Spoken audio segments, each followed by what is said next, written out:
and welcome to episode 73 of the Sohbet Punx Podcast, a podcast where we talk about meaning, transcendence, awe, and spirituality with a small s. My name is Siobhan. And I'm Dave. Mm-hmm. And we are fresh off the Shakti mat into your ears.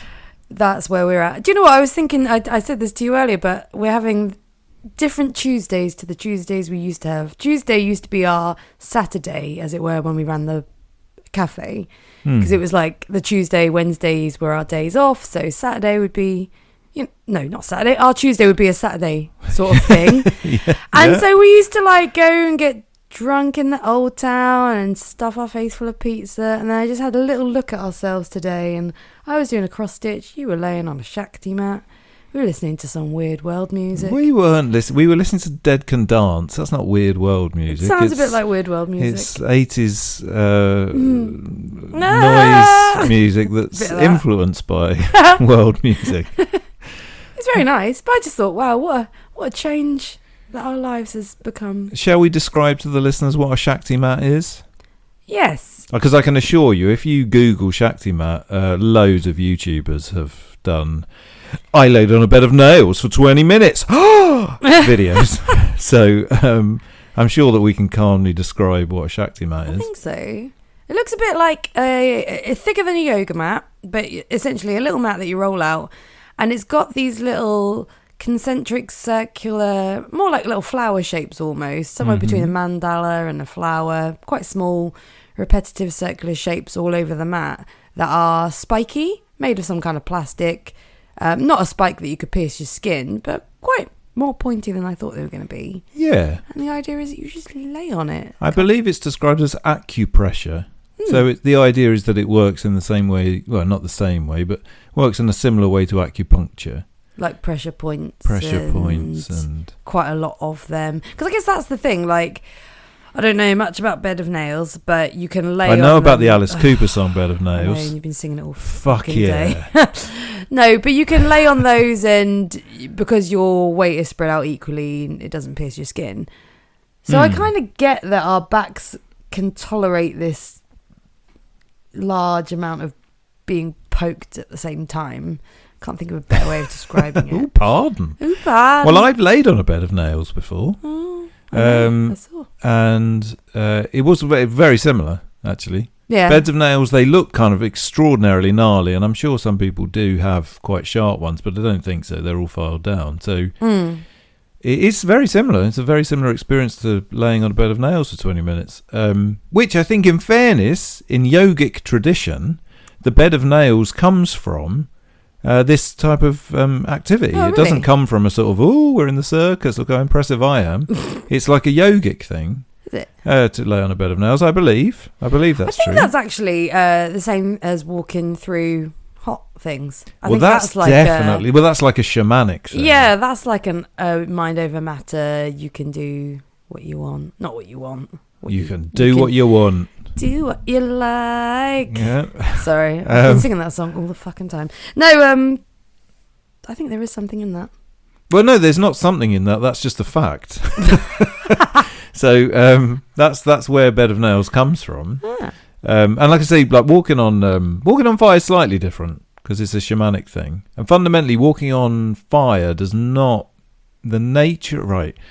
So I read about this once. If you just walk on fire, you don't get burn. Right. For some reason, it's something really obvious that you never think of.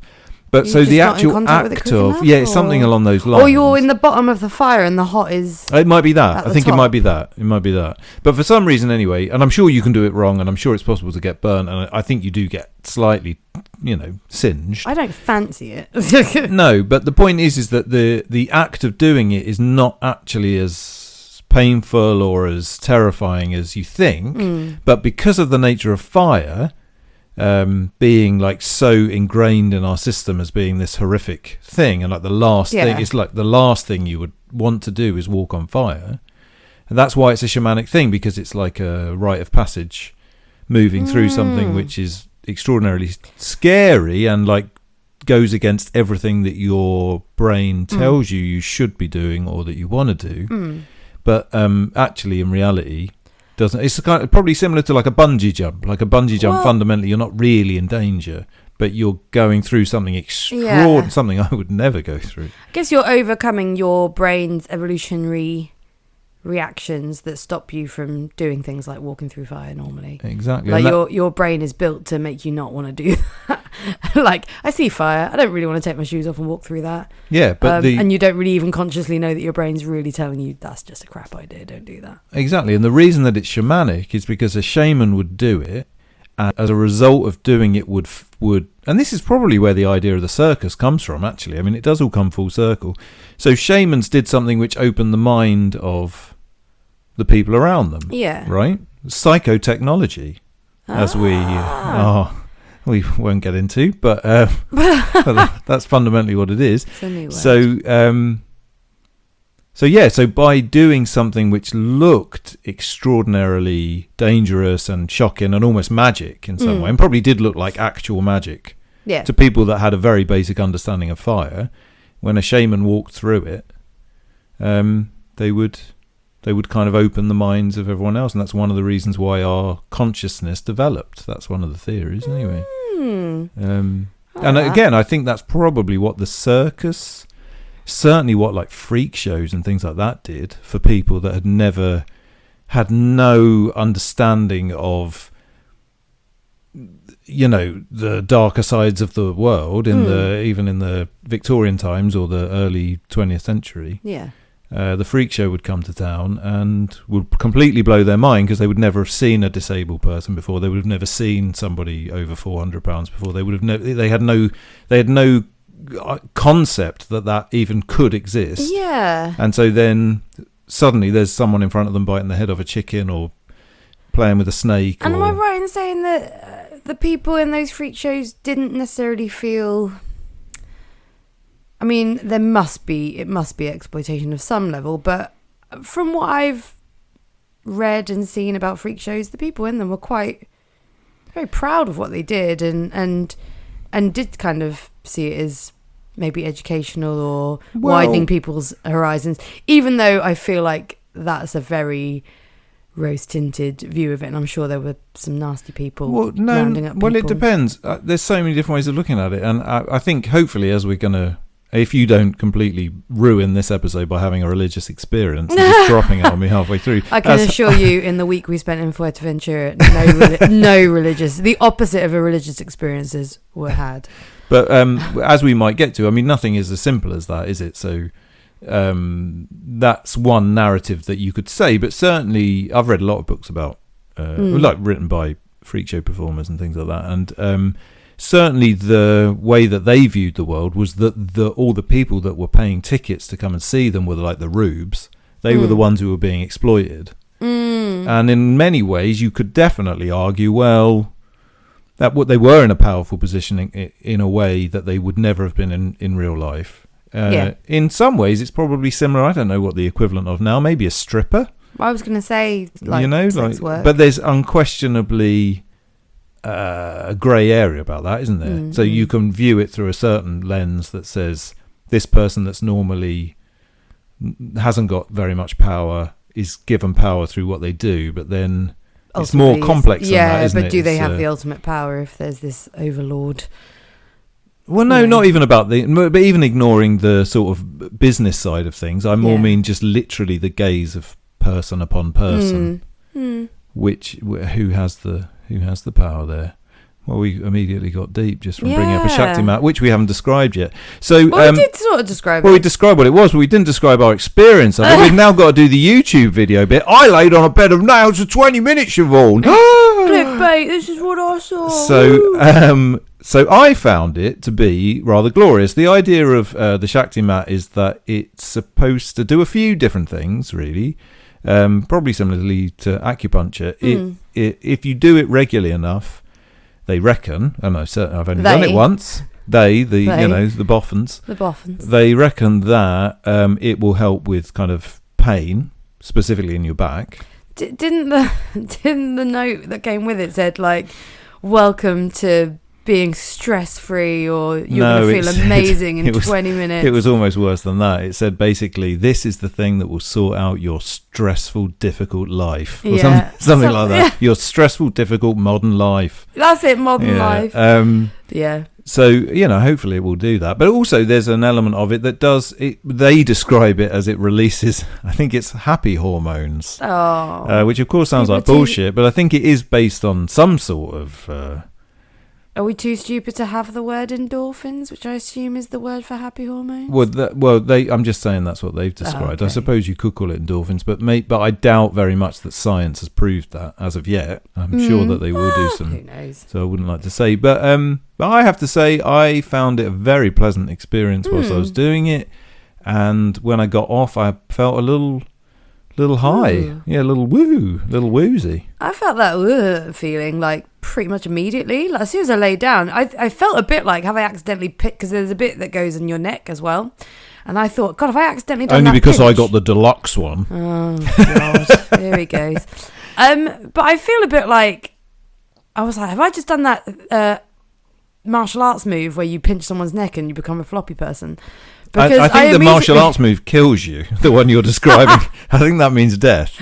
Well, that's a little death pinch. I think I had a little... You had a little death pinch? Something, because it was the second I laid down. It isn't quite that. I don't know what it was. But the second I laid down on it, I was like, oh, that feeling. Like, I get it when we have... when I have a massage, when I have a horse massage or anything like that, I get really, like, fluey, but, like, this really... everything's in your head feeling, and it's a relaxing feeling, but it's a strange kind of like a rush, kind of like a high, but kind of like also relaxation, so it can't all be those things. A strange feeling. And anyway, got it like pretty much immediately lying down. I was like, oh my goodness, this is strange. And yeah, it wasn't painful at all. It was a bit sore.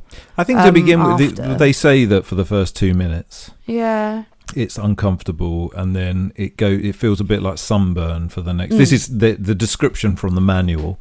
It feels a bit like sunburn for about 6 minutes or something, and then you get used to it. But I didn't really find that. I mean, I found it sort of a little uncomfortable. Yeah.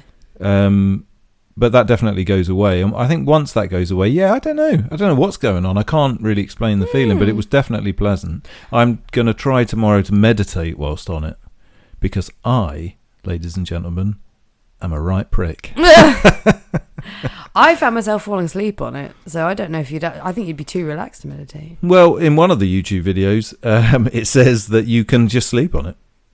And I do think that yogis used to sleep on beds of nails, and they did used to spend like hours on them. Cool. So I think that's one of the ways that you can probably get. I mean, the instruction manual that came with mine said no more than 30 minutes. Well, it knows who its market is. But it also said that the first time you go on it, you should wear like a jumper because it might be uncomfortable. You were like, I was flesh on. Flesh on. Picking it out your back at the end. Grotesque. Yes, delightful. Indeed. Well, apart from the Shakti mat, Siobhan, as we always like to do at the start of this podcast, we start with something that we have each done, which has hopefully given us a sense of meaning, transcendence, or some sort of spirituality with a small s. What have you been up to in the last 2 weeks? So last time I said it was going to be quite quick because it's not going to be a big thing, and then it turned into the whole episode. But this week, I think it will be quite quick, and I think. I'm going to name 3 little things because I think they all warrant a little mention.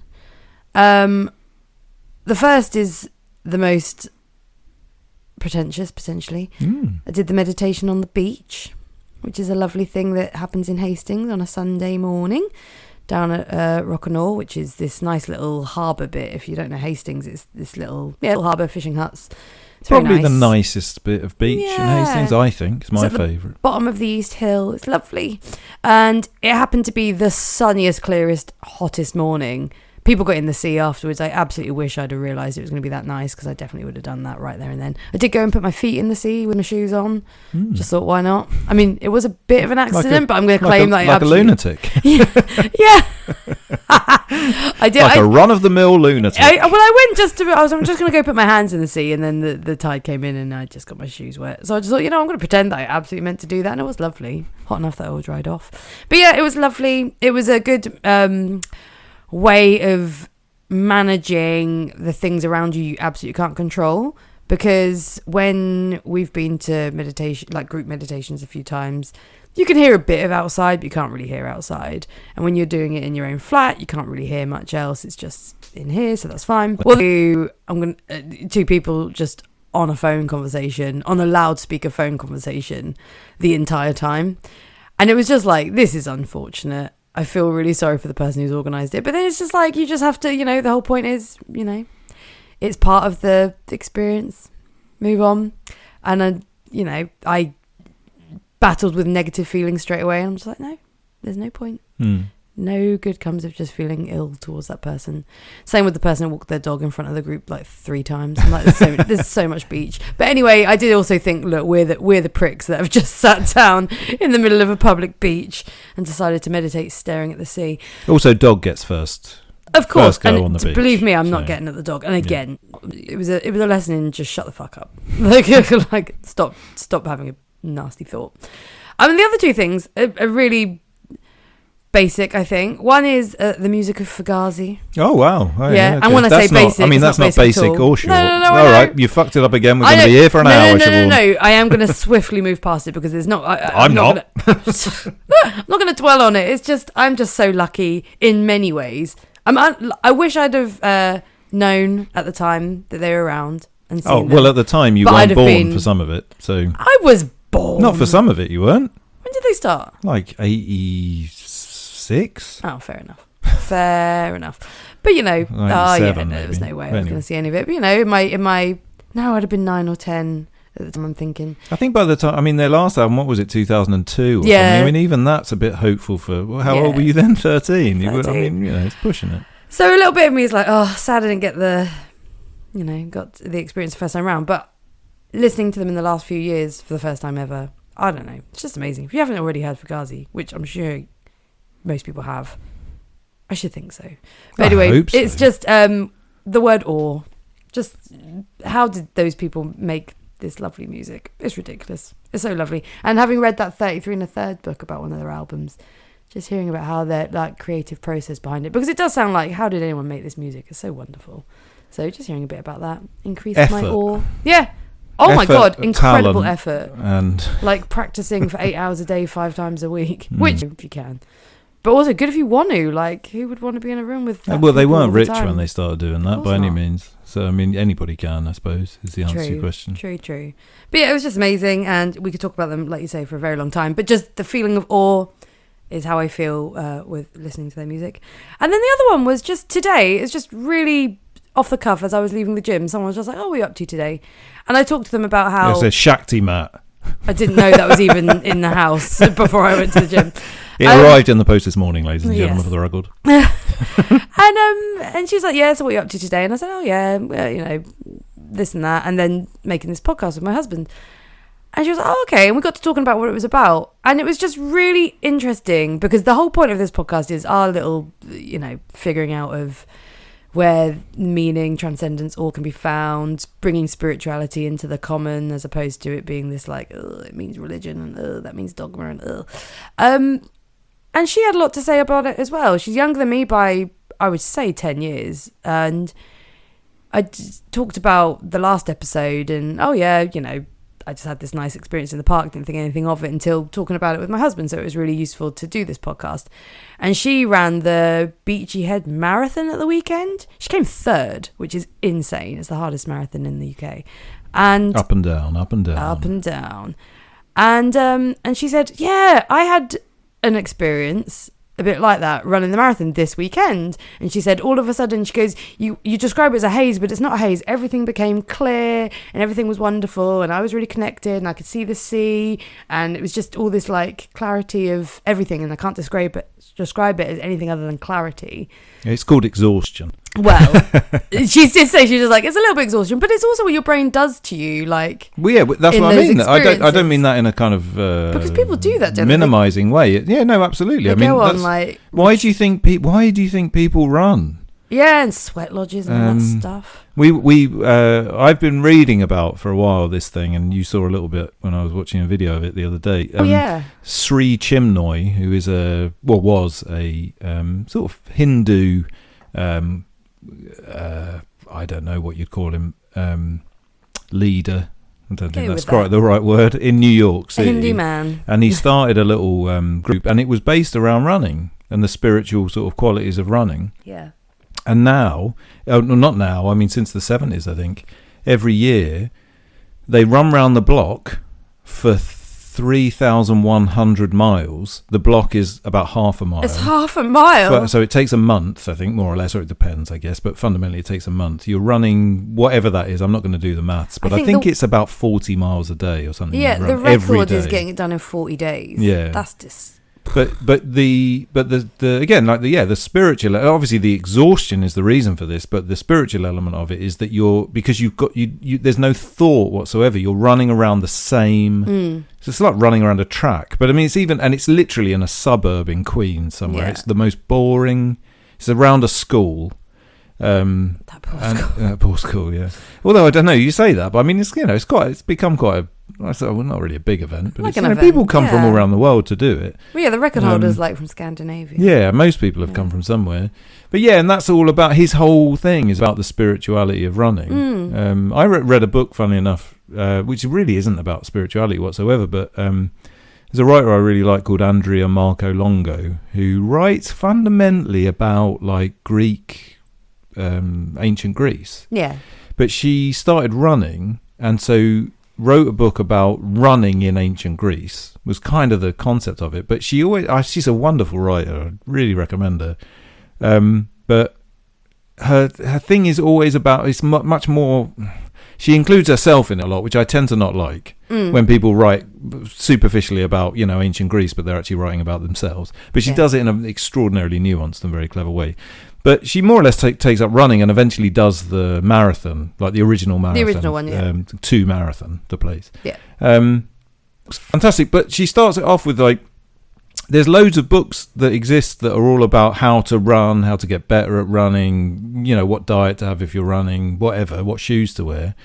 But there is one other, which is fantastic, which I'll get to. But she was like, I want to write a book about why we run, like the philosophy of running. And it's such an interesting book. I mean, I'm not going to be able to talk about it now, really. But and Murakami had written one. Yeah, I've read that one. Yeah, what I talk about when I talk about running, which I read a few years ago, and again would highly recommend. And it's about all of the reasons why we run that have nothing to do with getting fit or losing weight or all the things that we always think about. With any exercise. And I'm guessing that you probably get this with CrossFit to some extent. I hope you do. Otherwise, it's really mindless. But there's definitely, and I do think that exhaustion is the reason for that. It's a bit like the shamanic thing. Well, yeah, it opens your mind to other realms that you don't naturally get to. It's why we take psychedelics. Well, yeah, it's why people go into these sweat lodges, totally. take psychedelics and go in a sweat lodge. Yeah, exactly, and die sometimes. Yeah, and sometimes die. Yeah, not great. Not great. But yeah, no, I just wanted to mention that conversation because it was with someone young who said, I totally understand. I also talked about spirituality and religion without it being religious. And she had a really clear outlook on it in a way that like we're trying to have. And she said it was, and I said, well, why do you, forgive me for asking, but like, what's your background with this? And she was like, well, I've been very deliberately, it's the way I've been raised. I've been very deliberately raised to think this way. She was like, my parents would describe themselves as humanists, which I don't think, we don't necessarily consider a big deal, but I think she was just like, no, they made it their business to describe themselves as that, to be like, we're claiming spirituality, but we're not religious. We don't adhere to any dogma, but we still think that it's really important that, you treat people this certain way and you seek to be spiritual. I just thought it was really interesting because she's really young and just was it was just really nice to have that conversation. I just thought that's the whole point of doing these things, to better ourselves, to reach other people, and then also have these conversations in real life. And I was just surprised to have one today. It was literally as I was leaving, and then 20 minutes later. So yeah, there you are on a Shakti mat. There, came back straight on the mat. There we are. Straight on the mat. So yeah, 3 things. Sorry, kind of quick, not that quick. Meditation on the beach, Fugazi, and conversations with a nice person at the gym. Well, I'm going to pick up a couple of those points, but I think because You can't for do some Fugazi reason 'cause it's going to be all no, day. oh no, not about my thing. Just to throw in a little point, because I happened to watch a thing on YouTube, Ian McKay giving a bit of a speech. Not really a speech; it was kind of like a Q&A thing at the Library of Congress. It was quite old now. I think it's 10 or 12 years old or something. But the only reason I bring this up, it's almost like so the second point that you were making when you first started making the point, I thought you were going to say, oh, and she thought it was so lovely that you and your husband, like, you know, sit and chat to each other about these sorts of things, but you didn't. But anyway, that's what I was expecting. So my point is more about that's that. That's what people normally say. Yeah, no, exactly. That's fine. Sorry, I'm not asking. I'm not like. But my point and is, why didn't she mention me? No. My point is that it made me think of something that Ian McKay talked about, which is, I think, probably. I don't know that we've ever necessarily acknowledged this, but possibly one of the reasons why we do this podcast, and it's just really nice, is that so his mum, who's dead now, she used to, when they were kids, tape conversations. She'd always have a little tape recorder on her, and so when he was like off on tour and he would come home and he would go and visit his mum, the first thing she'd do is press play and record on these tapes. And he said that to the point where, to begin with, it seemed very weird, but after like 20 years of it just was normal. And so she was doing it like from like Minor Threat through to... Well, and when he was a kid, like, so their entire lives, basically. God. And she did it not just with the family, but she would do it. She had this whole thing. She was recording conversations that she had with people. You can see where he got his like archival tendencies. Well, that's kind of what he was talking about. But the point is that he said, the thing is, I never knew why she did it, and then she died, and when we were sorting through her stuff, I found hundreds and hundreds and hundreds of tapes. And so putting them back on and listening back to those tapes was just this really lovely experience. Yeah. Partly because obviously some of it he was like a little kid, and sometimes, you know, whatever. But also just, you know, even conversations from like a few months past suddenly were really important. Yeah. And it struck me that, like, and I'm not bringing death into this, but, you know, it struck me that to some extent for us, even now, to some extent, if we went back to the first few episodes of this podcast, I mean, I can't ever see myself doing this, but when we're like 80, we will be, or, you know, if I doubt I'll get that far, but, you know, when we're 65, you know, going back and listening to this will be a funny little insight into like a couple of hours of our lives on a 2 weekly basis for a while. And I suppose, there's something about documenting that, but it is confused by the fact that everything is documented so much in the modern world. And he did discuss this a little bit. But again, it was 12 years old, so actually what he was talking about was nowhere near the level of documentation that goes on now. It's true with regards to things like photos. Like, I feel like I'm not someone who's going to own a camera, but we now all have cameras that are better than the cameras I could even operate on our phones. Yeah. But the problem is that it's attached to us and it's attached to social media, and it's not something that we can, but not something that we regularly do, where we would go and print those photos out. And I appreciate that, you know, that's a waste of paper potentially, or such and such and such. But we now have this way where people will use the excuse of documentation. I am one for keeping social media alive, because then you are, you know, storing photos on there, on the big cloud of the internet, assuming that goes on forever and ever and ever and doesn't get bored of what we put on it. But we don't have... The internet's getting bored, guys. Actually, when AI comes in, maybe that's not so out of the, but I'm just out of the realm of possibility. We save the internet's bored, it's closing itself down. But we save things there, thinking that that's more forever than printing them and putting them in a photo book, or just saving them to our own computers, or saving them to our own hard drives, because actually deep down we want other people to see them too, and we don't care who they are. Whereas back in the day, you'd have a photo album that you chose who you showed that to. There is just something in that that's, I mean, I very deliberately bought, someone at work has had a baby, and I bought them a photo album, and I was like, I hope you don't think this is weird, but I think you should print photos, and I think you should put it in here, because, you know, when your daughter's grown up, what's the internet going to look like? Social media is not going to exist, and AI is going to decide it's too boring. It's too boring, and it'll be got rid of. Down. And it might be nice that you have these things, because I know that I hate that I haven't kept to doing that, and I don't do that. And he was like, do you know what? Every week I do this. He's like, anything I take a photo of my phone, at the end of the week, my ritual is to go through my photos. The ones I'm going to keep, I go and print at like Boots, plug in, and I print them off, and then I keep them and I make photo albums that way. I don't know where I was going with that. I just think that that's something wonderful that gets lost with, that we don't really have anymore. And like you say, this, the recording of a podcast, I mean, it is just kind of shoved into the, I don't know how we keep these. Well, I've got them on my computer, I suppose, but we could make CDs of them if you'd like. CDs. But I don't know. I suppose making a podcast and farting out into the world every 2 weeks is no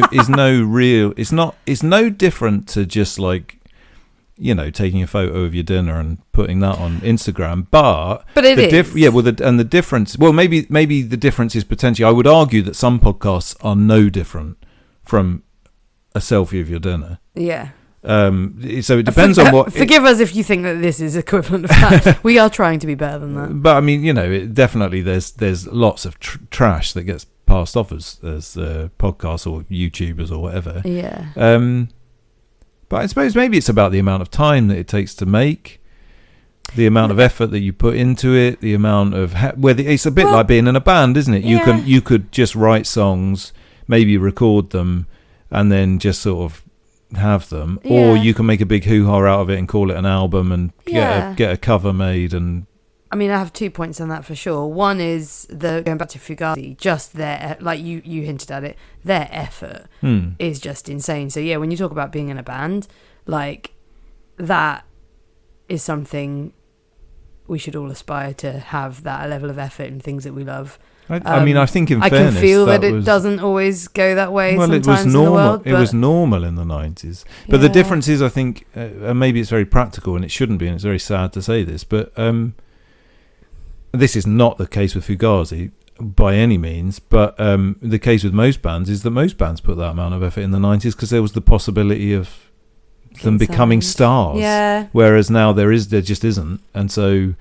But I don't know. Who knows? Who knows how much effort bands put into their individual, works. Yeah. I don't know. But then the other thing I was going to say is, for this, what we're doing, I feel like it's specifically the process of doing it. So it's not. I don't necessarily.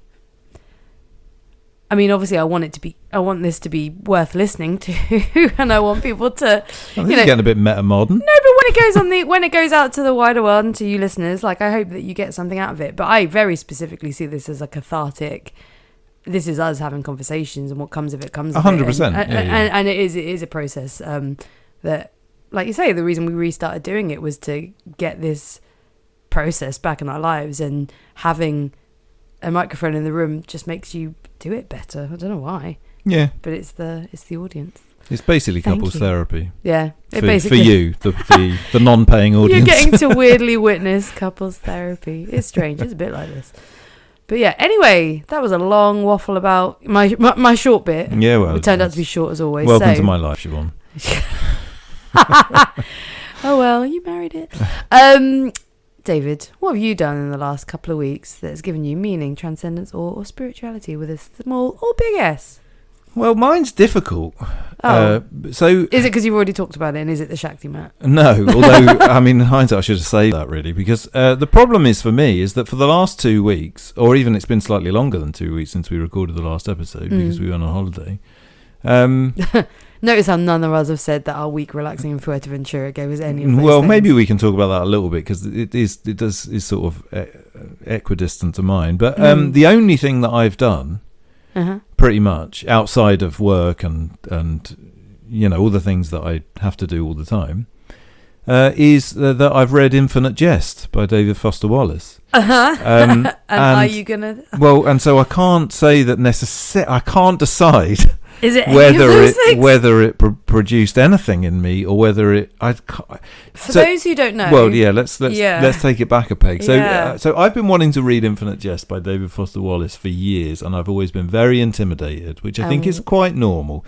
The reason for the intimidation, and I was even I should have been even more intimidated, to be honest. The reason for the intimidation is that it's 1,190 or something pages. And it's not just 1,190 pages. It's the densest. It's got no breaks in it. It's got no chapters in it. I mean, it has breaks in it, but it has no chapters. So everything just... Some of the paragraphs are like 5 pages long. Fuck, some of the sentences are the best part of a page.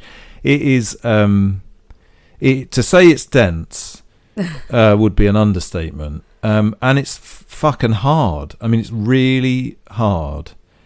I am not going to pretend that I think that I got everything out of it that I could have got out of it. There is a part of me that feels like the whole book might have been a practical joke. Not because it was terrible, because the thing is there are... So I've read David Foster Wallace quite a lot before. I really like him. If you don't know him, you can listen to some interviews with him on YouTube. Everything is worth hearing. He's an incredible character. He killed himself in the early 2000s.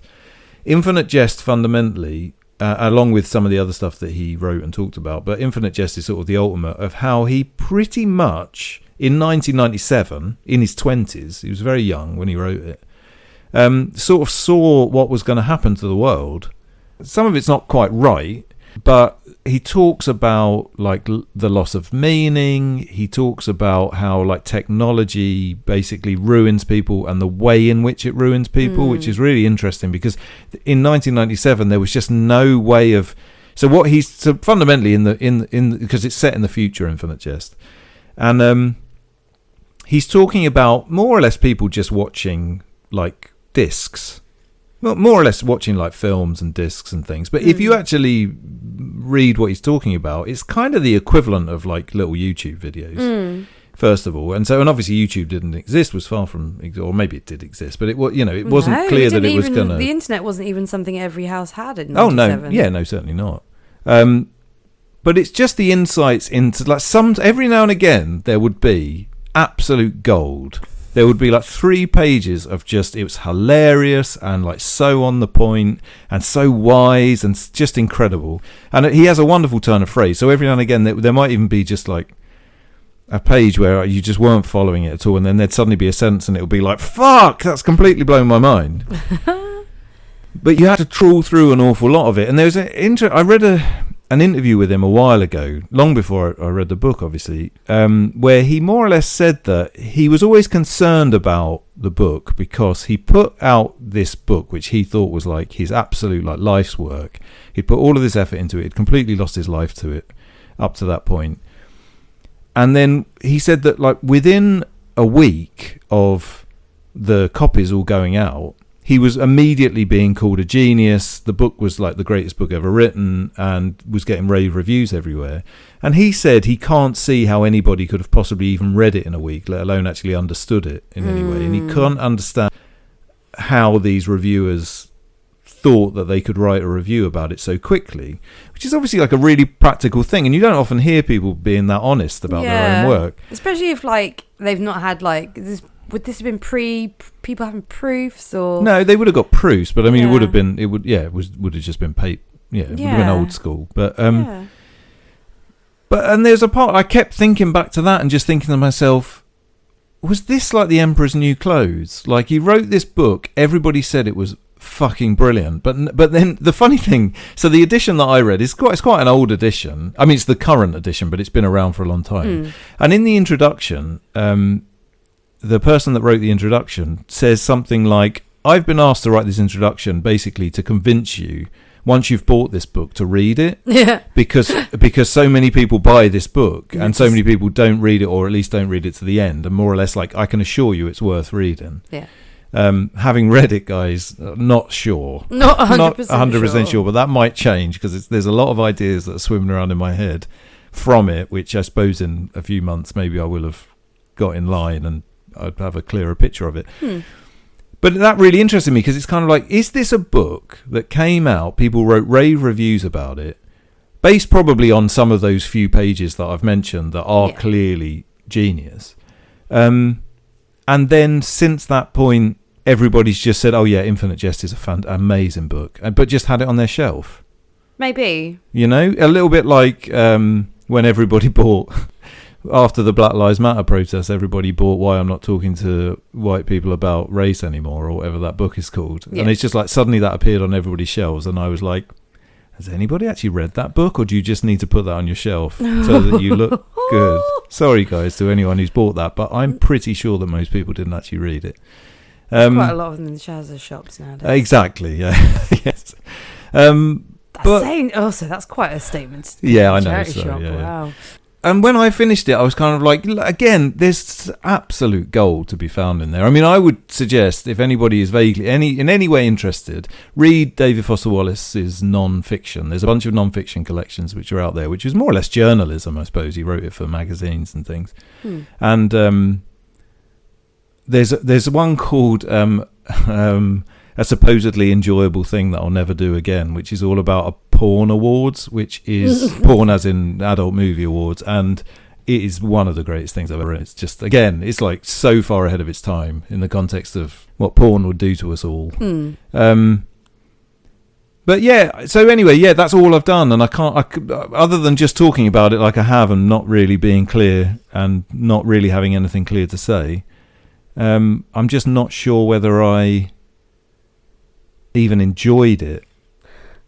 Well, there were some moments where you definitely did, because you were bursting out with laughter. Yeah, sometimes it's hilarious.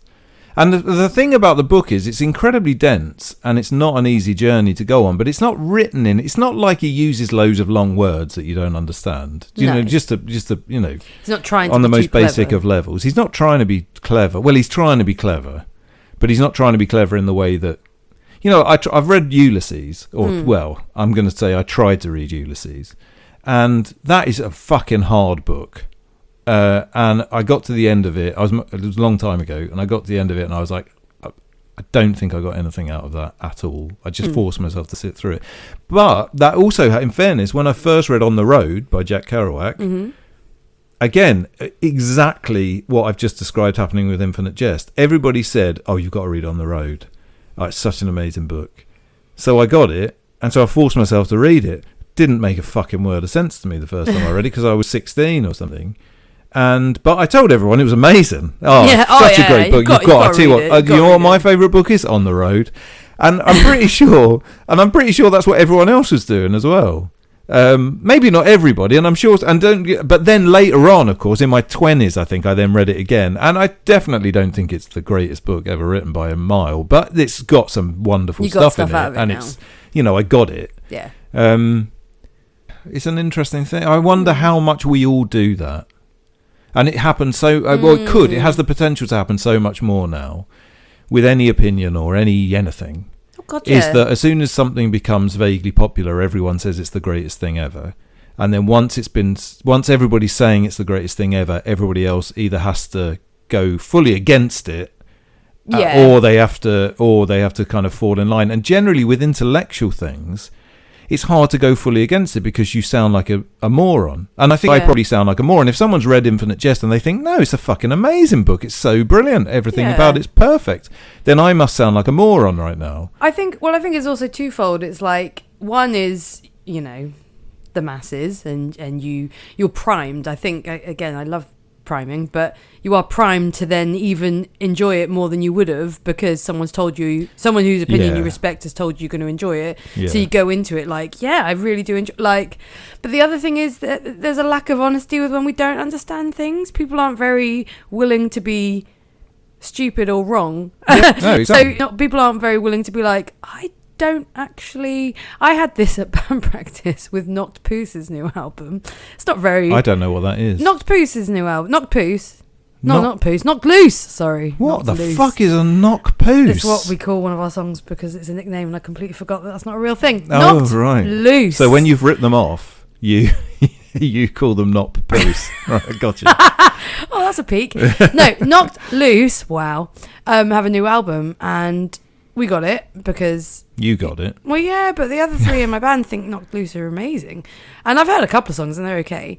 So I was like, their new album, they've come along. They must have made something really good. And we listened to 2 songs. I actually don't understand why anyone thinks this is good. It does sound like a practical joke. Because it does, and I'm not trying to be like, I don't understand heavy music. It just didn't make any sense to me. And I went back to band practice and I was like, I tried, guys, but I don't. And you just...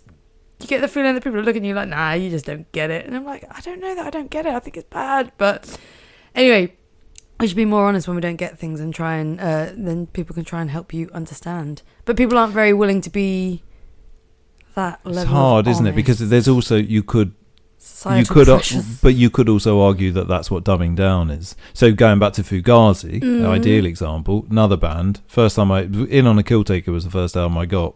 Probably one of my favourite albums ever made now. When I first got it, I didn't get, and again, I was a teenager. I mean, I was very young, but I didn't get it.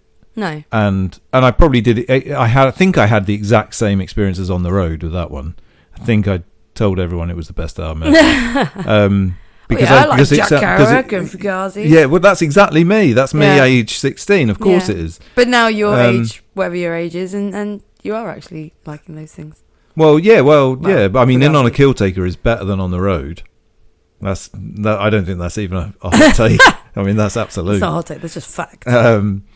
But yeah, so I mean, you have to be a bit careful because, of course, the best things don't make sense initially. The only thing I would argue with something like Knock Loose, sorry, and I'm not really bashing them because I don't hate them, but I don't, I don't think, I think they're a fairly average band who for some reason have got very popular. But that thing of like the first time you listen to an album and it sounds weird, and then you stick with it, and then after a few months of listening to it, it suddenly starts to make sense, and then you realise someone's done something new, right? Yeah. I don't think any hardcore band can claim that that's what they've done. I'm sorry, but because the music of hardcore, and I love it, and it's my favourite style of music, but it is basic as fuck. Like I don't care.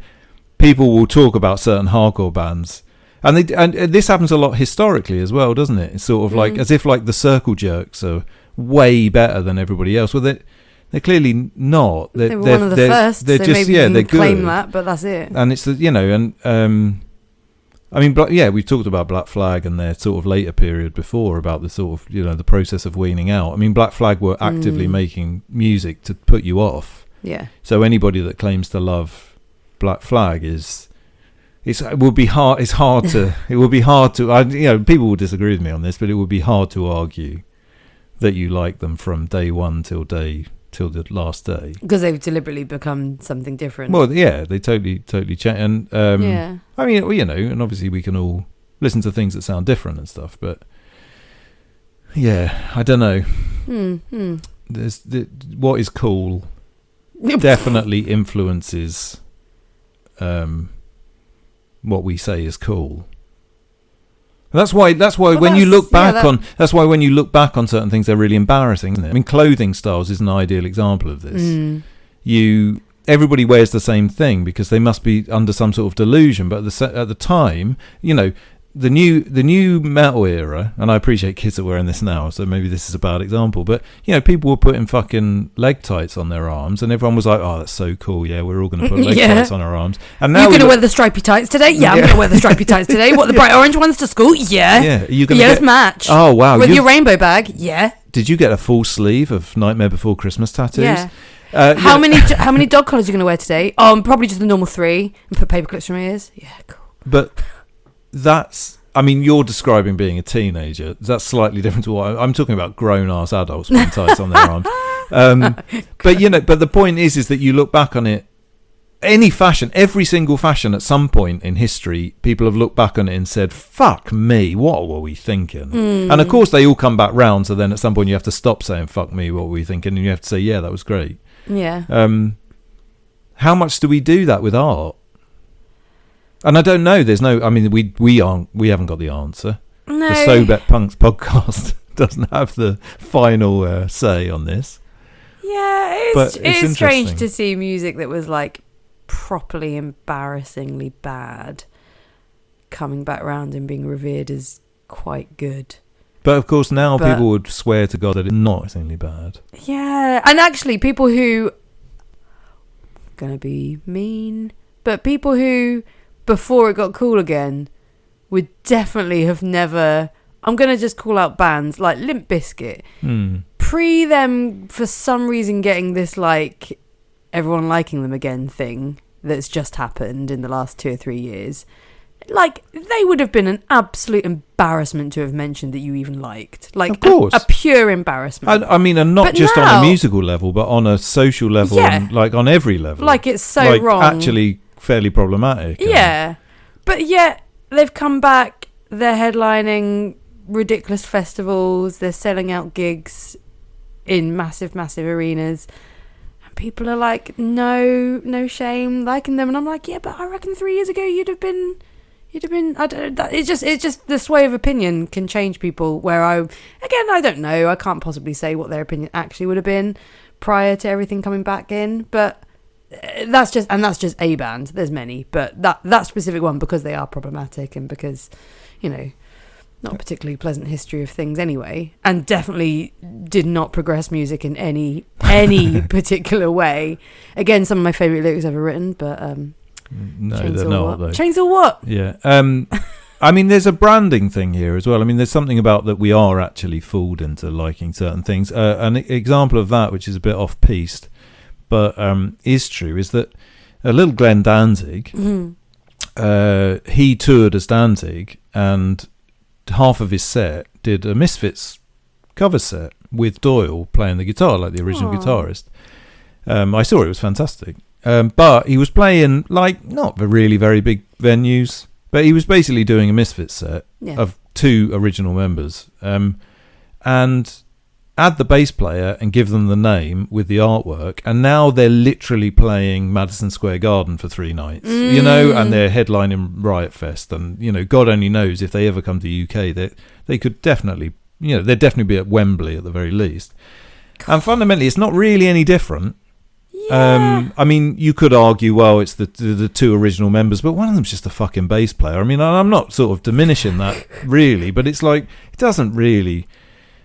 Sure, he's probably played a few extra songs as well, but it's like the different. What I'm trying to say, I suppose, is that the sheer difference between playing like what is probably a 5,000. Well, yeah, it's not like club. It goes up an increment third. It goes up like exponentially massive amounts. And the reason for that, I think, is the branding, because the Misfits brand is, it's the same as if you put your band back together, but it's not got the name. When Flag, talking about Black Flag, So Black Flag have reformed, in inverted commas, which is just Greg Ginn and some skateboarder and some children. Yeah, but it's got the name Black Flag. But it's got the name Black Flag. So that band is second on the bill at these sort of big festivals. Yeah. The band Flag, who were basically the original version of Black Flag, admittedly without Greg Ginn, who is the founding member of the band, but still, everybody knows he's an arsehole. Yeah. That band played the Underworld.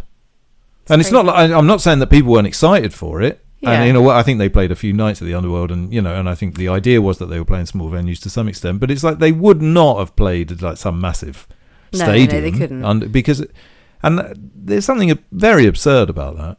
Yeah, no, I see that. It's definitely the branding and what you're tricked into thinking is right, which is a sad fact about humanity on the whole.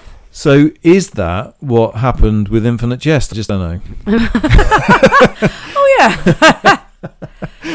I don't know. I think when you described it, I was like, well, David Lynch is an amazing human being, and I imagine they would have gotten on, but they both take the piss out of humans all the time. I think both of them famously aren't people that get on with other people very much, so I don't think they would have got on. But there's a difference. There is a difference with David Lynch, and I think there's a difference with reading a book and watching a film.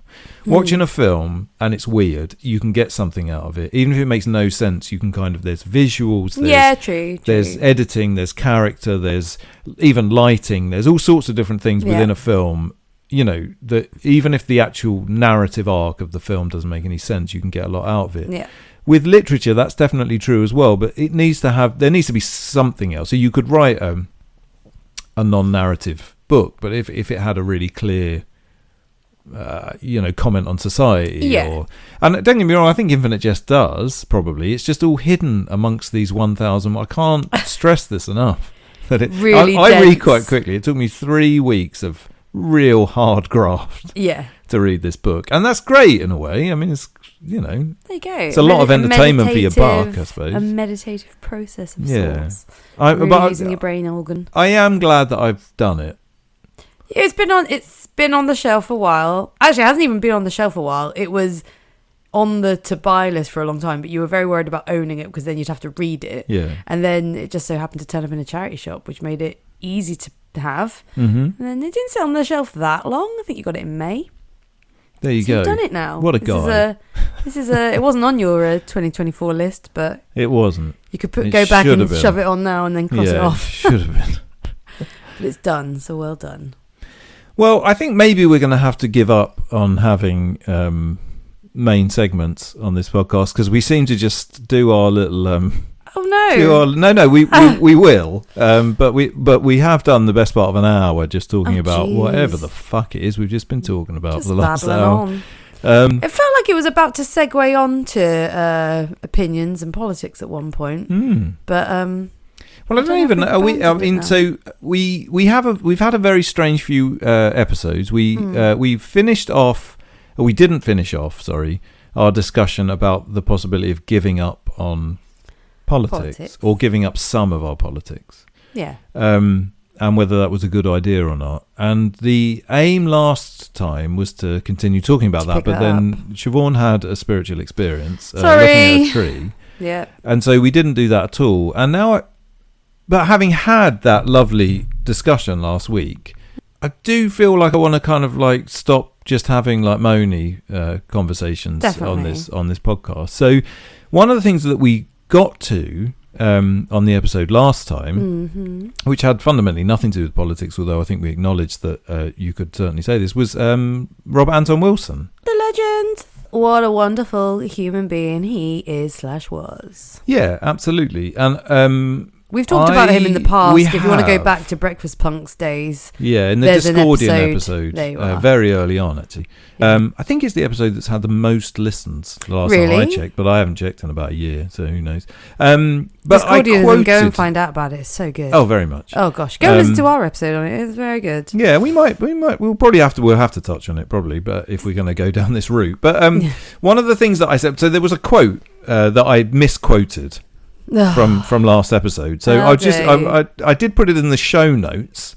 I think that's what people call them, but the chances that anybody reads the fucking show notes, it's very unlikely, isn't it? Anyhow, so the quote that I gave from Anton Wilson last week in its entirety is: all statements are true in some sense, false in some sense, meaningless in some sense, true and false in some sense, true and meaningless in some sense, false and meaningless in some sense, and true and false and meaningless in some sense. Way. And I thought we could start with that because in a lot of ways I think it sums up. I was going to say succinctly, but it's not very succinct, is it? So I was going to say pick that apart a bit because I get it because I've heard it so many times. But it's fundamentally what we've been talking about in relation to politics, is that everything that we really believe in is true in some sense, false in some sense and meaningless in some sense, and all of those things mixed together. And I personally believe that that's very wise. I don't know that everybody would in 2024, but I do. And if that is wise, and I think we're just going to take that as fact for now, just so that we can actually have a conversation about it. It means that anything that we believe in, no matter how strongly we believe in it, could be false and could be meaningless. It doesn't hold the power that I think that we once thought it had, and therefore it can be given up. Maybe that's what I'm trying to say. I think so. I think my feelings on this, it comes around to science, poo-pooing things. It comes around to, and I'm not a flat earther. Gosh, that just sounds like I'm about to start a conspiracy. It's not. We hate science. No, but I just boffins. What we are proved over and over again. And I'm going to misquote Men in Black over that, so I'm not going to because I always try to. Last time, I know, but it's about the things we knew were true once, and then gets disproved. And then we know something is true, and then it gets disproved. And that's just in science alone, which is meant to be the gold standard proof that we all rely upon so heavily in the modern world. So then take those truths that are hard facts, water them down and make them an opinion, because people treat their opinions like they're facts, but opinions are even less than a fact or a scientifically proven thing. And then imagine treating someone badly or crappily because of said fact or said opinion that might be wrong tomorrow. You hated Limp Bizkit once, but then for some reason you were at the Limp Bizkit concert now that they've gotten cool again. I just think, but how many people did you berate for liking Limp Bizkit in the first place? And how many people are you now telling off that they're not on? I don't know. I just think we're all encouraged to have such strong opinions. We've talked about this so much, but I think there is something, if we could all consider that we could be wrong, what difference would that make? Would you then still berate someone for their opinion? Would you still fall out with a friend who had a different opinion to you? Why is opinion and fact so much more important than connection and friendship? But yeah, and I suppose there's another side to it though. Like I think what you've described is exactly the reasons why a statement like that might get people's backs up. Oh, okay. In as much as for that reason. So it's like, well, I believe in things that are, obviously true. Yeah. Take whatever it is. Yeah. I don't think it's necessarily worth picking specific political opinions, but whatever it is. But the important thing about that is the true in some sense. Yeah. So when you feel completely certain that your political outlook or your way of living or whatever is right, well, it is in some sense. Yeah. And that's the thing. It's not just a case of whatever politics you believe in, well, they're false in some ways, so you need to just forget about them. It's that they're also true in some ways. Of course they are. Loads of them are self-evidently true. But it's maybe not as simplistic as how we view it. Certainly not on social media. Yeah. And I think so. This takes us to something else that Robert Anton Wilson said, which maybe is where we're going with this, which is this idea of maybe logic, which I really like. Maybe logic, as in the logic of maybe, like maybe. Yeah, basically, it's that we should remove the word "is" from our vocabulary. Oh, I love this. And I mean, it's not just the word "is," but it's the easiest the definitives, the definitives, basically, is that so. If we could change it the way that we talk, rather than saying "In on the Kill Taker" is Fugazi's best album, say it might be. It might be, yeah. Or not even that. Even at this present time, "In on the Kill Taker" is my personal favourite Fugazi album. Now that doesn't sound particularly revolutionary, but I really think it is, because of the sheer amount of like problems that we cause ourselves by holding absolutes. I agree. God, now I'm thinking over my words too much now. I'm just like, I was going to say, I absolutely agree. Well, we're not going to use maybe logic now because we don't have the brains. But it's something that the modern world definitely, we're forced into the like, absolutely is. And well, everything isn't it? Yeah. And it's like, and the word literally, like that came about, which is just strange. But like, because people couldn't just say that something is, that people have to throw all these extra bits onto this absolutely is. Oh, it's my absolute favourite. This is the best. Like, that's what we use for everything now, to the point where is meaningless. It's the greatest thing in the world. Well, the word love is probably the ultimate version of that. But anyway. Oh, I love you. No, but it is. It's we've lost the power of our words to the point where we now think we have to use the extremes of our words, which subconsciously must completely cement our... Well, there's an irony there, though, isn't it? Because it puts power in the words. That's the thing. When you say this is this, that's a power statement. Whereas this might be this is not a power statement. Soft. So it's not that we're losing power, it's that we're giving power to certain things that we're saying. Without thinking. Well, it's impossible to say that absolutely. But I suppose, again, going to our bashing of social media and things like that, I mean, I think that we all say extraordinarily blunt is statements to describe ourselves and our lives. And maybe even social media, and maybe even things like an Instagram image is kind of like the psychic version of that, because what you're saying is, if you take a photograph of yourself on a sunny beach with really nice clothes on, looking perfect. This is me. You're using. It's like the photo equivalent of is. It's the photo equivalent. Well, it is. This is me. This is me, but also what you're showing is what you are. When obviously, vast majority of the time, that is not what you are. No. Of course. It feels sticky. It feels horrible. I like removing is, but I think it would take. What would it take for people to remove is and to use maybe? Like, what would it actually take for people to start doing that? Well, I don't think that anybody will want to.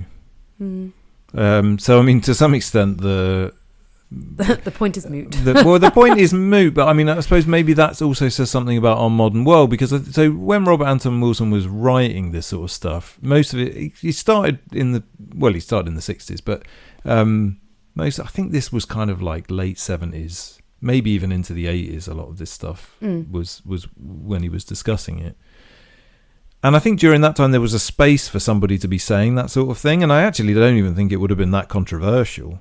And it's interesting that the world has moved in the direction that it has, because a lot of those sort of psychonauts type characters, Tim Leary and all that sort of stuff, they saw society moving on in these kind of continuous steps, so that things would always just be getting better and better and better. Like, every time that we work something complicated out, it means that loads of people understand something, and so then there's the space to work out 10 more really complicated things. And then those 10 things then make 10 more each. And there's people that definitely still feel that way. Everyone who works in AI, I think, does believe that they're doing... Yeah. I think they do. I think people do. And I mean, AI was probably the ultimate thing that a lot of these people were talking about. Yeah. But I suppose as a culture, as a society, I mean, not that anything was ever perfect, but I don't know whether we could necessarily say that we as individuals have moved on. I feel like we got to a certain point and then we all sat down and just scrolled our TikTok screens. I mean, again, the week that we spent in Fuerteventura watching people enjoy their time, inverted commas, mindlessly. I've never seen more mindlessness. And I think culture as a whole well, okay, so is comforted right now and just wants to sit still. But is that okay? So all right, that's an interesting one. So is that like the ultimate? Is that like the ideal for people? We talked a while ago, and I can't remember what it was in the context of, about that guy that lives on a cruise ship and thinks that his life is brilliant, but basically, if you actually describe his life, it's like being in prison, but just a very comfortable prison. Unit. Yeah, and but then some people love being on psychiatric units, of course. But let's not go there. But so we went on this holiday. It was an all-inclusive holiday. Certainly wasn't an expensive one. I appreciate that you could do probably much better ones, but it wasn't the worst by quite a way. No. I would say it was lower middle. But if we go back to this idea of privilege, if there was an ultimate literal version of what privilege is, and I know privilege is more complex than this, but what privilege is being on an all-inclusive holiday. Yep. I mean, you don't have to lift a finger if you don't want to. Literally, the whole thing is there just to make your life as easy as possible, and to give you as much space to do basically whatever you want. Not that there's much to do. Well, not that there's much to do, but then that's a very privileged statement to make, isn't it? We didn't have enough stuff to do, So you. But also, people don't want stuff to do because they want to lay down and look at their phones. So therein lies the thing. So that's what I'm trying to bring up. Like, if that is the ultimate in privilege, and I appreciate that a lot of people would say, well, no, clearly that's not how we all want to live our life. But if you think about like your idea of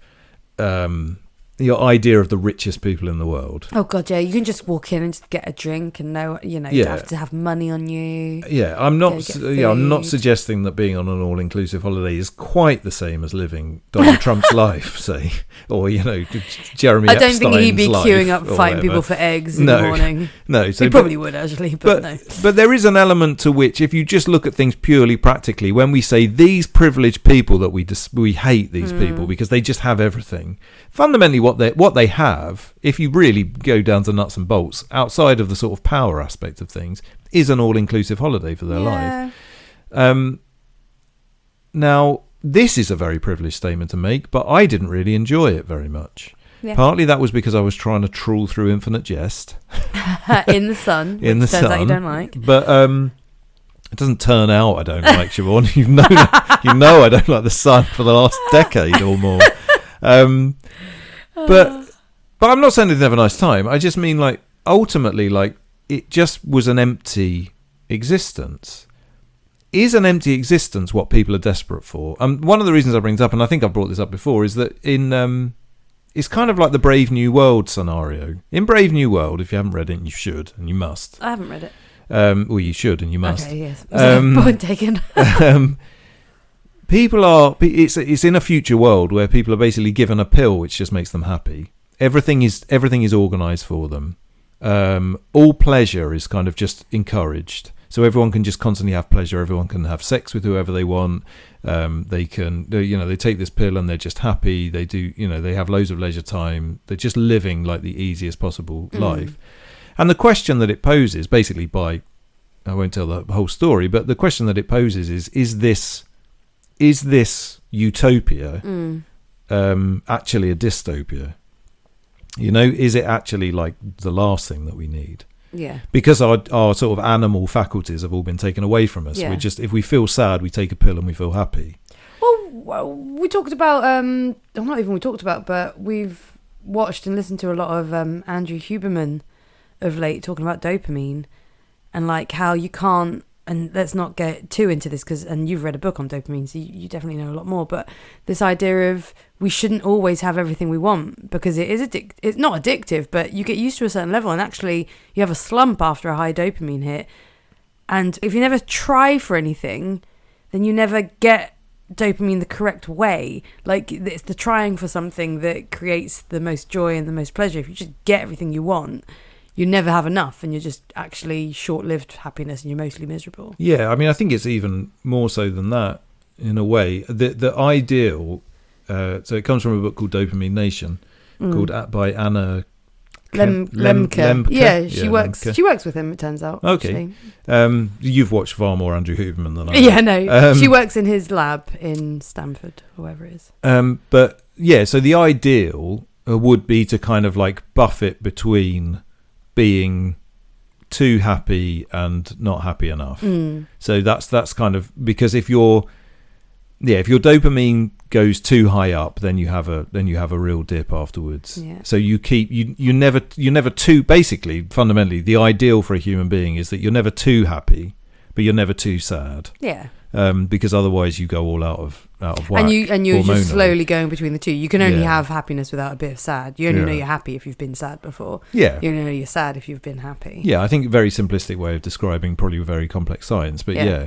But I mean, I think that there's also proof to show that more or less like difficulty, stress, definitely stress and striving are A, very good for you, but B, are like you say, they're the only way that you can actually experience any degree of genuine happiness. So one of the problems with looking at an all-inclusive holiday, and you could possibly say one of the problems with looking at just our lives in the Western world, the Brave New World life that we're living in. Yeah. But in an all-inclusive holiday, there is absolutely zero graft. But people are miserable. Yeah, well, yeah. I'm not really sure. I mean, I don't know. Well, maybe they're not. I don't know, but they definitely didn't seem happy. But I don't think that's for us to say. But I mean, we can only really talk about ourselves. I wasn't miserable, by the way. No. And I wasn't miserable. And again, we made the most of it and we had a nice time. But there were interesting points where we would be, all you could do is just sit. Yeah. So, I would look up from Infinite Jest every now and again, and by every now and again I mean quite regularly because it was making my brain hurt.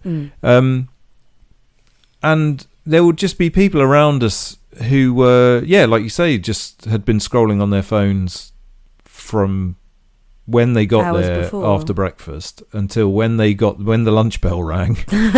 they all went. When it was socially acceptable to drink beer, they got up 10:30, and then just shoved as much in themselves as they possibly could, and then went back to scrolling on their phones until the dinner bell went, and then got pissed, and then went and watched something which was described as entertainment, which I don't know how to describe. It's not what I would describe as entertainment. There was one a whole of them. hall's worth of people watching 3 people do the YMCA. Yeah. And it was meant to be a disco. It was a disco, but everyone had just sat down at their desk and were just watching these the equivalent of redcoats, I don't know what you would call them at this place, desperately dancing their fucking bollocks off. I mean, God love them. They were dripping in sweat. Yeah, they were really trying to get people to go, but they were not going.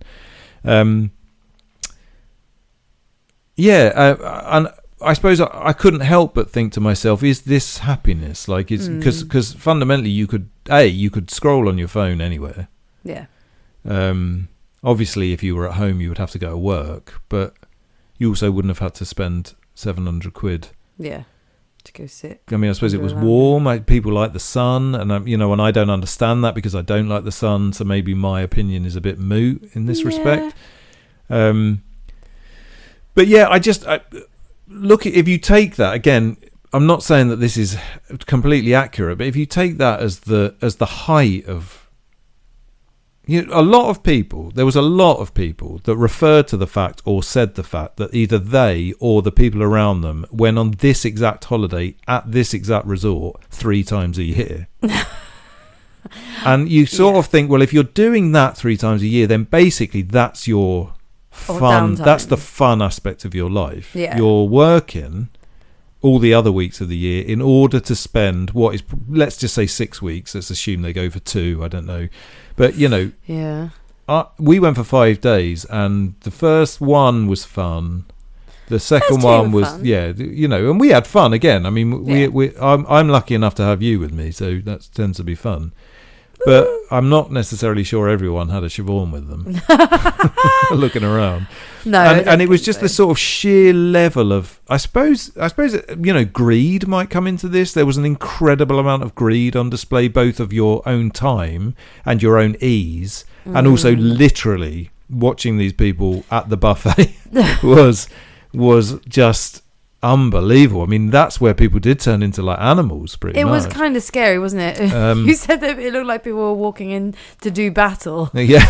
Like they came in with like war face, and you did not exist if you were in people's way. Well, so when I feel like we're starting to sound a bit pompous. No, well, we probably are. But when I made that comment, actually, though, I wasn't really talking about people that were coming into it. They weren't going to battle with the food. No. The reason that they looked like they were going to battle, and I think this sums something up, is that was the when you walked into this massive room, right, humongous room that could have seated us all, that was the one time during the entire holiday where you had a very tiny degree of discomfort because you didn't know for a fact that there would be a free table, basically. Yeah. And if there was one, often it was quite busy, so sometimes you had to look around a little bit in order to find a free table, and sometimes there wasn't a knife and fork yet, or the table hadn't been cleared by someone, or, and that was like as much discomfort as you were going to experience during your entire stay there.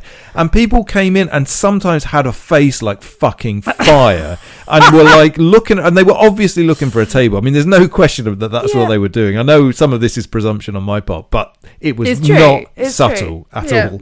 And it was just like, that was that between that and putting their fucking towels on. I know this is, it's getting a little bit sort of, I don't know, like a Heidi High review. But, putting their, finding somewhere to sit by the pool. That was the other time where they were like, there was fire in their eyes at those times. And it was kind of like, the only bit of discomfort that you're going to experience during your entire stay here. I don't know what any of this has got to do with maybe logic, by the way. I can't remember now. But I suppose trying to pull it back, I don't know. If that's privilege, then I think we've got privilege wrong. Maybe that's the ultimate point that I'm trying to make. If privilege is having ease, then what we look at when we look at people who have extraordinary levels of ease, right? Yeah. We think, God, I wish I was them, or God, I'm so not, or that person's won the lottery. I wish I didn't have to worry about money. I wish I didn't have to do that. I wish I had a chef. But actually, in reality, that worry and that little bit of stress that is natural in life is healthy, because otherwise you don't actually experience happiness either. And I think it is proven. I think it is proven over and over again, like in experiments, if you're given a thing or if you work for the thing, the person who worked for the thing describes being happier. Yeah, of course. Like it's provable. Yeah. And that is literally dopamine, I think. Yeah. But also it's about going all the way back to your mate who did a marathon over Beachy Head and came third, right? All of the fundamentally, running a marathon is a pointless activity, right? But by putting yourself through it, it gives it worth to you. Yeah. And then by putting yourself in a position where you're doing it with other people and you come a certain place, whether it be third or whether it be second from last, it doesn't matter. But that gives you a certain sense of achievement. Yeah. But it's not the most important thing. It's the work you did for it, I guess. Yeah. And it gives you, prior to that, for months, it gives you something to aim for. Yeah, routine. Obviously exercise generally is just really good for you. Yeah. And probably as a result of doing that, you would be careful with your diet and you would be eating the correct things as well. And that's really important and that's really good for you. And you would probably be trying to sleep well, and it more or less forces you to have the sort of routine that we should all have in order to just be happy and feel good about our but it gives lives. you a reason without really even realising you've got that reason. Yeah, it tricks you into doing all the right things. Yeah. And what you think is, I want to do really well on this marathon, and of course that's true, but separately to that, it makes you do all of these other things, and then on top of that, it gives you an achievement. Mm-hmm. On top of that, running is a fantastic thing as far as just if you want to release some fucking what do they describe them on the Shakti mat? Happy hormones. If you want to release some happy hormones, go on a long run. Your body may not feel it, but you will feel fucking brilliant afterwards. So all of those things sort of come parceled into this thing, which is actually insanely stressful in a literal way on your body. It's very stressful on your body, but it's also, you would have nerves before you do it, and you have to fight through pain, and you have to, there's so many like mental aspects to running. And it definitely changes you as a person. I think I've seen a few people close to me get good at running from nothing, and I feel like their demeanor and their attitudes and their like eye of the tiger. No, not the eye of the tiger, but just ability to deal with discomfort in a general way. I've just seen their attitude relax a bit. They're a bit more thoughtful. They're a bit more able to deal with, and that's just from I could be completely getting it wrong, but just from an outside point of view as a friend, just feel like they've chilled out a bit and become a bit more maybe as opposed to is. Well, putting yourself through any sort of stress makes you better at dealing with stress. So I think a number of different things. One is that it gets you out of your own head.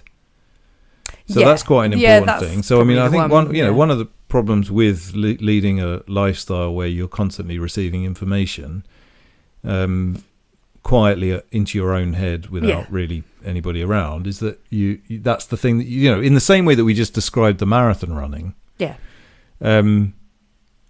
You can also put that sort of effort into receiving really negative feedback on your Facebook wall, right? So, however, to train for a marathon takes, potentially an hour or two a day.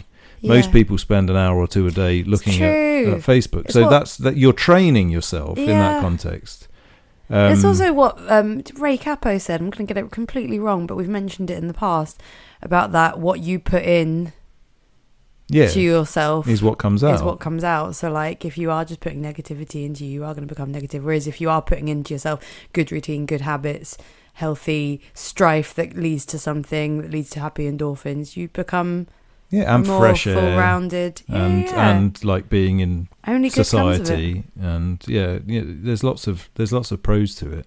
But I think that this we've talked about this at some point, and maybe this might even be because I feel like we talked about this on the first episode. Maybe is that thing about habits is that you can create whatever types of habits you want. So you can create the habit of filling your world with misery if you want, and you can really put some effort into that. And I think most people are really training themselves to be depressed and miserable. Yeah, but also the world kind of. Well, the world wants you to do that. Capitalism, more than anything else, wants you to do that. That's the way that you become this malleable, easy to sell things to person. Yeah. Fear gets a lot more. But equally, clicks. you can do the opposite, and you can create. Happier. You can just create a sort of routine. Your body forgets something that I can't remember who said this, but I read something about how if you learn a language and you speak the language every day, then you remember the language. If you stop speaking that language for even a fairly short period of time, like a few months, when you go back to trying to speak that language, you've forgotten loads of it. Oh, and if you leave it for a year, you might as well have never learned it. Yeah. This is particularly true, I think, as you get older. I'm sure if you're a kid, it's kind of different. Your brain's a bit more malleable.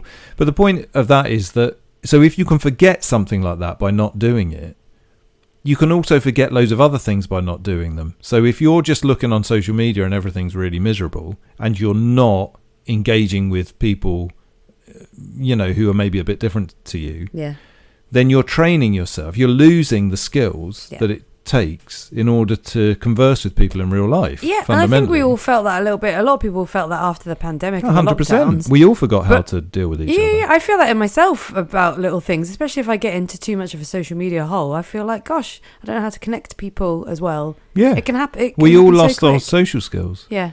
And I'm not sure. It's hard to say. I don't know if we've all got them back, honestly. I mean, I think society is definitely a different place to how it was before the pandemic, but I can't entirely put my finger on exactly what that is or what that means. And how quick it was going that way anyway. Well, yeah, who and knows? then a pandemic came and sped it all up. Absolutely, but it is interesting, and I mean, so equally, you can train yourself. Whatever you do every day is what you're going to be and what you're going to do. Yeah. So if you spend your entire day looking at negative things, then you're going to be a negative person. And I do think it's as simple as that. I mean, you can see, I know there's a lot of art. You can say, well, no, but people's mental health and whatever. That's all fine, and I'm not entirely blind to that. But I think that this is what mental health is. Yeah. What mental health is what you surround yourself with. Yep. It's one of the reasons why. And this is a really big issue. I probably shouldn't bring this up just as we're about to go off the air, because I think we are. But, this is one of the reasons why in mental health services, we often encourage people to start little support groups with each other. And we get a bunch of people who are all have depression, and we say, you should all get in a support group and you should support each other. Peer support. Yeah. It's brilliant. It's the worst fucking thing you can do to anybody, in my opinion, and that's not in keeping with modern day psychiatric practice. But the thing is what you do is you just share your mental illness with each other, and so I mean we have a weird insight on wards as well. I think we've seen it in action quite a lot. Yeah. It does go that way. But the thing is what you surround yourself with is what you become. Yeah. So therefore, surrounding yourself with if you've got a problem, and depression is a problem, and these people have problems, no question. You need to surround yourself with people that have got really healthy lifestyles. Now, that's not as easy. That's easier said than done, because of course you don't walk out of a psychiatric unit and say, I'm going to find the fittest person with the most intelligent person and become friends with them. I think it's about being able to understand the need for it all. Like, I think you need seeing support as what it is, not enabling, because I think that's the thing, isn't it? It's seeing, being with each other to lift each other up and to have a shared experience, but know that the reason for doing that is to move forward. AA gets this right. Yeah, but AA is different. You're totally right. AA does get this right, but the reason AA gets this right is because everyone that goes to AA are from completely different walks of life, and that's the whole point of it. So what it is, yes, they have one problem that they all share, but they also come from completely different places and all different people. But so do people with mental illnesses. Yeah, they do, except that the people that we tell to go and get in a support group with each other is a very specific population of the population of people with mental health problems. Mm-hmm. We don't tell schizophrenic men with a history of violence to get together with a load of other schizophrenic men with a history of violence. Right. So there's a slight class aspect to this. Yeah. There's almost, I would say, there's probably a mildly racist element to this. Yeah. If you're a middle class white woman, then you will be encouraged to make a little support group with other middle class white women. And so, but having said that, that does also happen in, I'm sure, lots of other ways. Where, so we talk about men's sheds? I know you. So men's sheds are full of people that are of a very similar ilk. Yeah. Ignoring mental health, that's not a mental health thing, but by default of geography, the type of people that you're going to end up in any support group are going to be similar to each other. Yeah. Right? And that's true of AA as well, I suppose. I don't know, it's complex. Sorry, it is I've definitely brought up a much bigger subject than Yeah, I should it's have like, right at the very end. I don't even know how we got onto all of this. I So, have no idea. Siobhan, Yes. we need to finish this. So, once and for all, are we giving politics up or not? Because I don't think we've talked about it. Well, I'll tell you what we're not doing. Talking about it again on another episode. No. So this is the final nail in the coffin to politics. What are you doing after this very confusing conversation that we've just had? Which, do you know what? I still don't know. No, okay, I'm brilliant. still not 100%. Well, that's maybe logic in action, ladies and gentlemen. No, well, I think going back to what Arthur Brooks said, I don't think I'm going to argue with anyone about anything. All like right. he gave up some of his political opinions in order to realise that they don't have control over him and it shouldn't be anything worth. He explained it by at Thanksgiving when you and your wider family get around the table and politics gets brought up. He's like, no, family, friendship, connection is more important than whether your granddad has voted for that person you don't like and whether your daughters come up with some liberal thing that uncle so-and-so doesn't like. It's like, these are all probably valid conversations to have elsewhere, but I don't think it's overarching anymore. Well, maybe the question is, if they're valid conversations to have elsewhere, why are they not valid conversations to have around that table? Because I would argue almost that what you've said is true, but it's either true in both. That's what true, I'm trying false, to say. Meaningless. No. I think it's... Oh, yeah, actually, that was not maybe logic. Sorry, I was not doing that. A conversation to have, if it can be a conversation.